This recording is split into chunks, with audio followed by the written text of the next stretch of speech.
Olá, você vai acompanhar agora mais um episódio do podcast Opinião do Especialista, um conteúdo da Academia Digital Einstein. Eu sou a Fernanda Gushkin, aluna de Medicina do Einstein, e hoje vamos falar sobre saúde baseada em valor. Para isso, convidamos a Vanessa Taish, formada em Engenharia de Produção, com mestrado em Economia em Saúde, e atuou por mais de 3 anos como consultora na área de Economia da Saúde, sendo a atual superintendente da área de Economia de Saúde do Einstein. Vanessa, muito obrigada pela presença hoje. Olá, Fernanda. Olá a todos. Muito obrigada pelo convite. É um prazer poder falar sobre esse tema e poder trazer alguns conceitos relacionados a esse conceito de saúde baseada em valor, que é tão discutido, mas que muitas vezes a gente tem dificuldade de tirar do papel, né? Perfeito.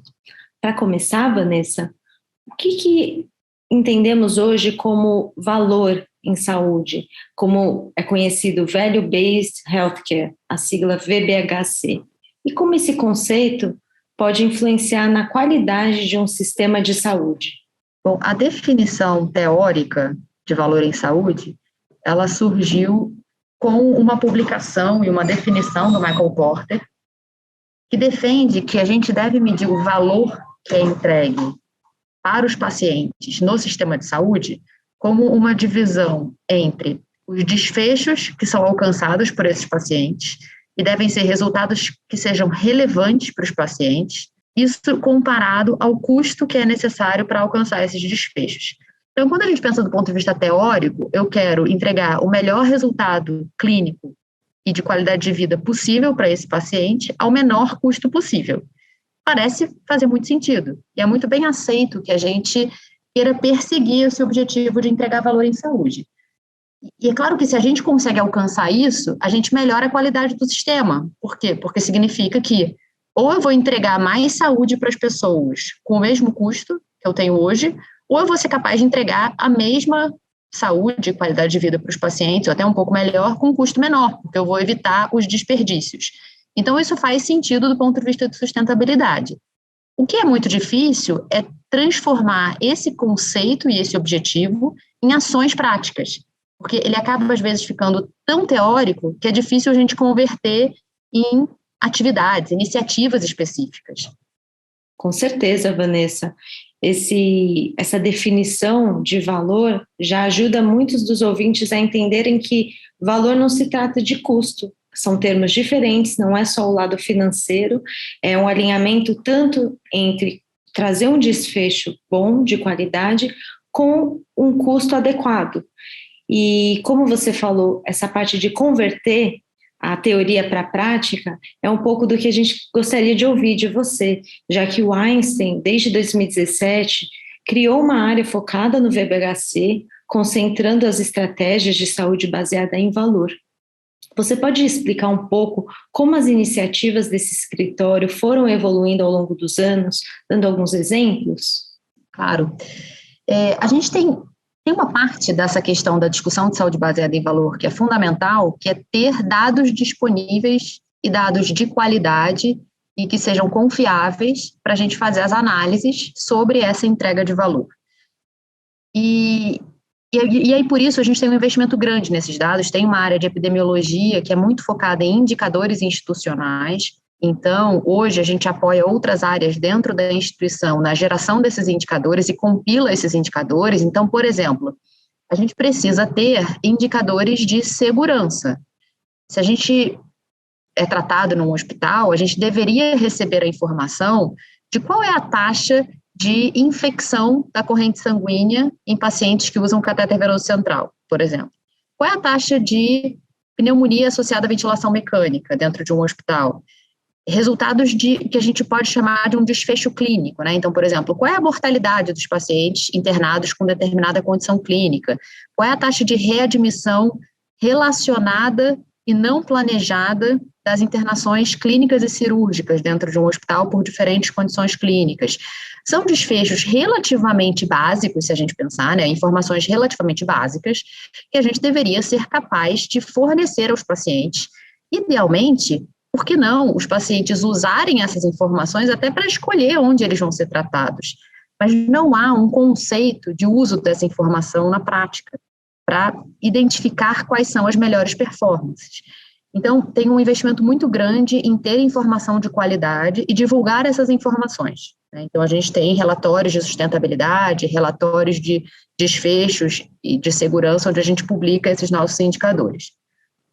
A gente criou recentemente uma área de performance hospitalar que tem a intenção de olhar com a visão de entrega de valor mesmo, como é que a gente prova a entrega de valor que o Einstein tem frente a benchmarks nacionais e internacionais, né? Com quem que a gente quer se comparar no mundo em determinadas condições clínicas?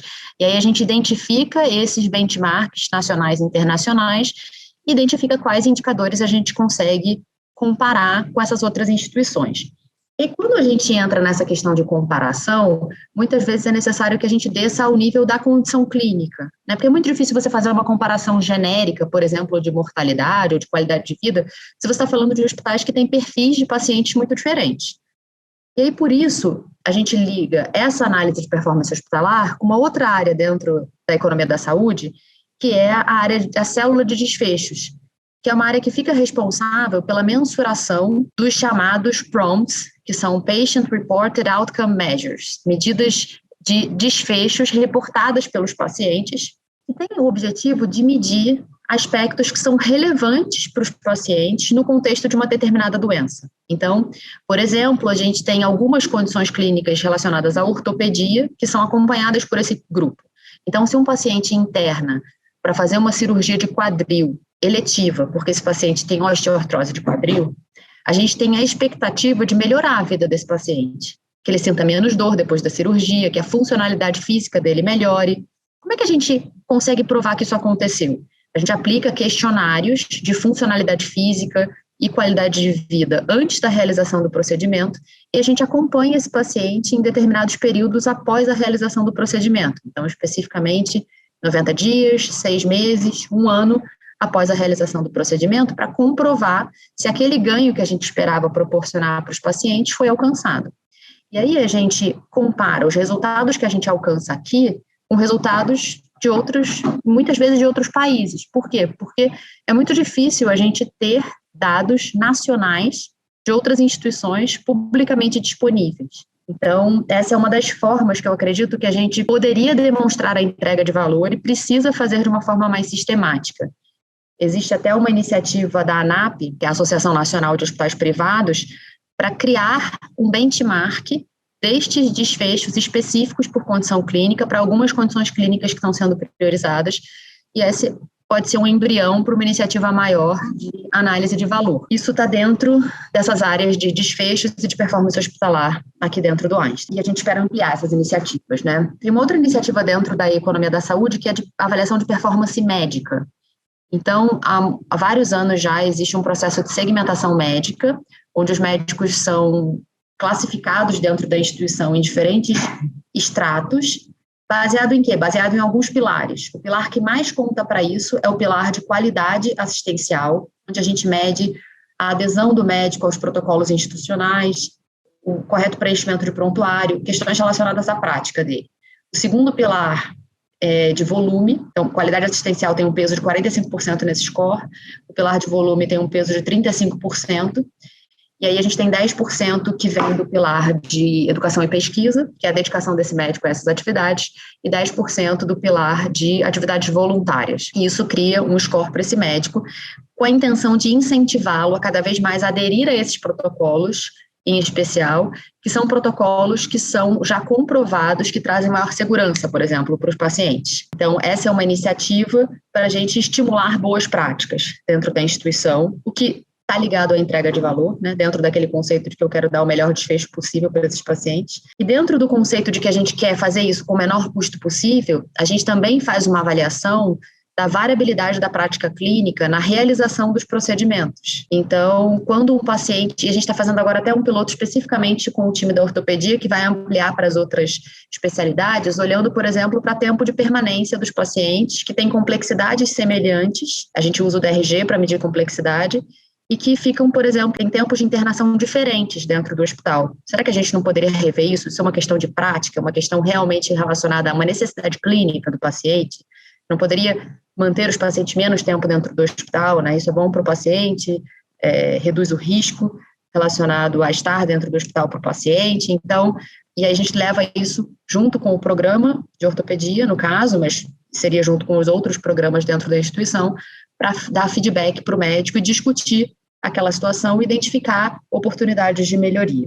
E um último tema que eu acho que faz sentido trazer aqui para contar para vocês é uma área nova também que a gente acabou de criar, que é uma área de avaliação de tecnologias em saúde, que a gente chama de ATS, porque a ATS tem tudo a ver com entrega de valor, né? O que eu quero fazer? Eu quero identificar os critérios de priorização para definir, dentro do orçamento limitado que a gente tem, quais tecnologias a gente vai priorizar para investir, com a intenção de maximizar os ganhos clínicos que são levados para os pacientes. Então, essas são as principais iniciativas que a gente vem desenvolvendo com o objetivo de alcançar o valor em saúde. Excelente. Realmente é um escritório que tem iniciativas muito abrangentes e é interessante olhar que esse aspecto de avaliar a performance, tanto no contexto macro, obtendo benchmarks internacionais, também é totalmente relacionada com a análise da performance individual de cada médico da instituição, porque sem olhar por uma medida punitiva, mas por uma medida de ensino, é interessante como o feedback de forma objetiva pode ajudar a instituição a melhorar, o médico a entender que às vezes ele pode melhorar os seus desfechos, entendendo talvez um protocolo, aderindo melhor a um protocolo já padronizado, entendendo com colegas como que ele pode melhorar a sua prática. Então é muito interessante como esses dados podem ajudar de forma objetiva a seguir um caminho um pouco mais direcionado, né, na saúde. Então, movendo para um outro assunto, Vanessa, pensando justamente nesses diferentes stakeholders que a gente tem na saúde, como que essa cultura de VBHC influencia o relacionamento entre paciente, operadora de saúde e o provedor de saúde, que é um hospital, uma clínica, como que essa relação é afetada? Eu acho que essa é uma relação ainda em construção, na minha opinião, porque hoje, pelo que eu vejo de práticas do mercado, ainda se usa muito pouco esse tipo de informação para tomada de decisão, por exemplo, de quais hospitais priorizar dentro de uma rede. Hoje, se discute muito modelo de remuneração, por exemplo, que é um tipo de projeto que a gente participa também, junto com a área comercial aqui no Einstein, mas que, quando a gente olha para os modelos efetivamente implementados no mercado, eles surgem muito mais com a intenção de controlar utilização e custo e dar previsibilidade para a fonte pagadora, do que efetivamente de medir um desfecho adequado entregue para os pacientes. Então, eu escuto muito quando se fala de que modelo de remuneração é uma forma de entregar valor para o paciente, só que se a gente implementa um modelo de remuneração novo, sem controlar desfecho, eu não consigo garantir que eu estou entregando valor para o paciente. Por quê? Porque no momento em que eu transfiro essa responsabilidade do controle da utilização para o prestador, que é basicamente o que a mudança do modelo de remuneração vem fazendo, a gente assume que o prestador vai utilizar todos os recursos necessários para aquele paciente que tem uma determinada necessidade, né? Então, vamos pensar aqui numa cirurgia. Então, num cenário prévio, o pagamento era por fee for service, então tudo que aquele hospital precisa para realizar a cirurgia é cobrado da operadora, a operadora paga por item. Então, o que se fala muito no mercado isso cria um incentivo de superutilização, porque quanto mais se utiliza, mais o hospital fatura. Aí negocia-se a criação de um pacote. Então, agora a operadora sabe quanto vai pagar por aquela cirurgia e paga um valor fixo. Agora, vamos supor que esse valor fixo passe a ser muito apertado para o hospital. E ele tem que controlar custo para conseguir caber dentro do custo daquele procedimento. Então, talvez ele não use o material mais moderno que já tem disponível. E esse material mais moderno poderia trazer algum ganho clínico para o paciente. Eu não estou dizendo nem aqui que vai ser feito algo de errado, tá? O que eu estou dizendo é que talvez o paciente, por causa disso, não tenha acesso à tecnologia mais moderna que esteja disponível no mercado. Mas a gente conseguiu controlar custo. E pode ser que isso seja necessário em prol da sustentabilidade do sistema. O que me preocupa é que se assume, sem medir desfecho, que ao criar um modelo de remuneração novo, a gente gera valor para o paciente porque evita o desperdício. Isso eu acho que é uma premissa muito forte, né? Eu acho que a gente precisa medir a entrega de resultado clínico para o paciente, que seria essa entrega de valor, para comparar com o custo e falar, não, realmente, eu consegui manter o mesmo resultado clínico com um custo menor. Ótimo. Comprovei que eu entreguei valor para o paciente e para o sistema. Por quê? Porque eu estou evitando desperdício. E a gente tem que pensar que o recurso financeiro é finito, realmente, né? Então, não existe dinheiro infinito. Então, se eu estou gastando um recurso que não era necessário para trazer ganho clínico para o paciente, eu estou deixando de gastar esse mesmo dinheiro em algum outro tipo de investimento de terapêutica, diagnóstico, cuidado desse paciente, que poderia trazer mais ganho. Então, é bom evitar o desperdício, né? Mas eu tenho que fazer isso sem gerar dano para o paciente. E aí a gente precisa medir desfecho, que é algo que se tem muito pouca prática hoje de fazer, entendeu? Então, acho que essa relação de entrega de valor real para os pacientes, quando a gente fala de todos esses atores, ainda está sendo construída, na minha visão. Tá certo. A gente vê que no Brasil o paciente ainda precisa ser mais empoderado para saber interpretar esses dados e exigir também as informações das instituições, porque ainda falta muita informação para ser analisada, às vezes até para comparar um profissional com o outro. O paciente não tem ideia, né? Qual que é a taxa de infecção de cada profissional, um hospital e outro, qual que é a maior taxa de sucesso ou menor taxa de readmissão. Então, é muito difícil comparar, fazer essas comparações sem o acesso a esses dados. E dando um gancho nessa pergunta, Vanessa, como que você vê a necessidade de ter maior transparência quanto a esses desfechos e métricas de saúde, e como que o Einstein vem trabalhando nesse aspecto?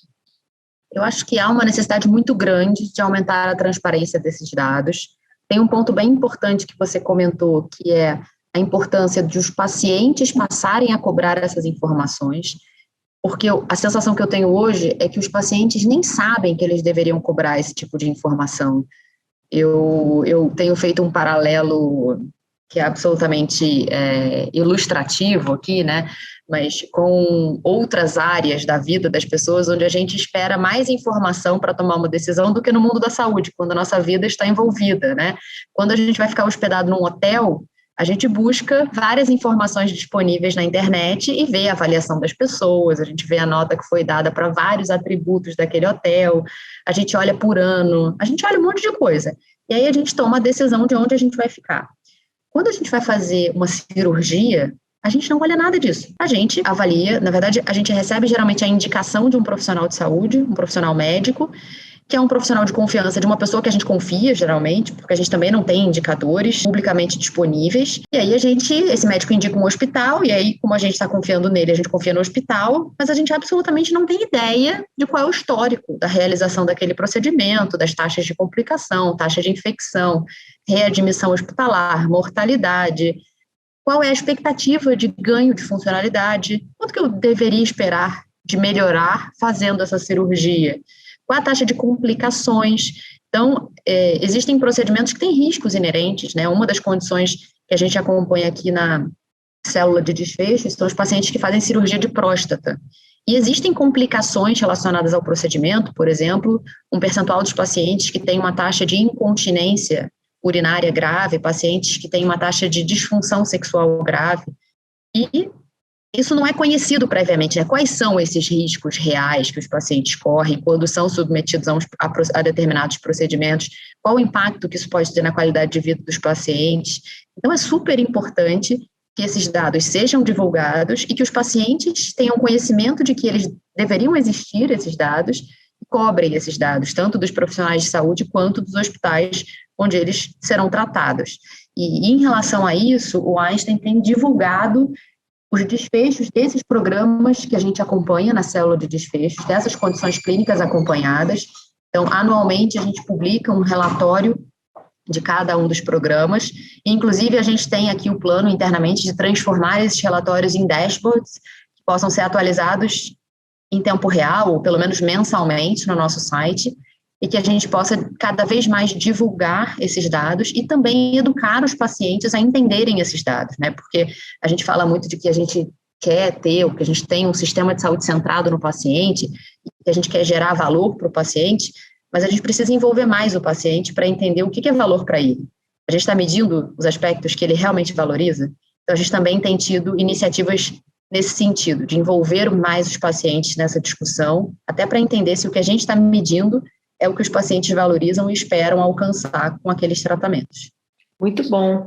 E eu espero que esses dashboards que estão sendo criados inspirem outras instituições a adotarem uma prática dessa forma, porque os pacientes vão aprender a fortalecer esse vínculo com a instituição, entendendo que às vezes não é apenas uma recomendação ou um selo que um hospital tem que vai inferir que a qualidade do atendimento vai ser bom. A gente às vezes tem que analisar um profissional específico, né, pensando que muitas vezes procedimentos são arriscados, então uma análise mais holística por parte do paciente depende da responsabilidade que a instituição tem em divulgar as informações. Muito obrigada mesmo, Vanessa. Você tem mais alguma consideração para o público? Só mesmo esse incentivo para que cada vez mais esse tema seja discutido e que cada vez mais a sociedade como um todo cobre essas informações dos profissionais de saúde, das instituições de saúde, para que a gente possa criar essa cultura de valor em saúde, porque eu acredito realmente que valor em saúde vai ser como a gente trata a qualidade de segurança. É um processo contínuo. A gente não vai acordar um dia e ter um sistema de saúde baseado em valor. A gente vai tomar decisões dentro do sistema de saúde que nos levam a entregar mais valor para os pacientes, mas isso é feito no dia a dia com pequenas decisões. Então, acho que é muito importante divulgar esse tipo de conceito e cada vez mais fomentar a criação dessa cultura. Então, eu agradeço imensamente por essa oportunidade de estar aqui e falar sobre esse tema. Obrigada, Vanessa, pela participação. Eu acredito que a discussão foi muito esclarecedora e didática para todos os ouvintes. E eu espero que todos procurem saber um pouco mais sobre o tema, sobre publicações, inclusive, que a Vanessa já fez em nome do Einstein e outras instituições. Esperamos que tenham gostado do episódio. Para conhecer mais conteúdos gratuitos oferecidos pela Academia Digital Einstein, acesse academiadigital.einstein.br.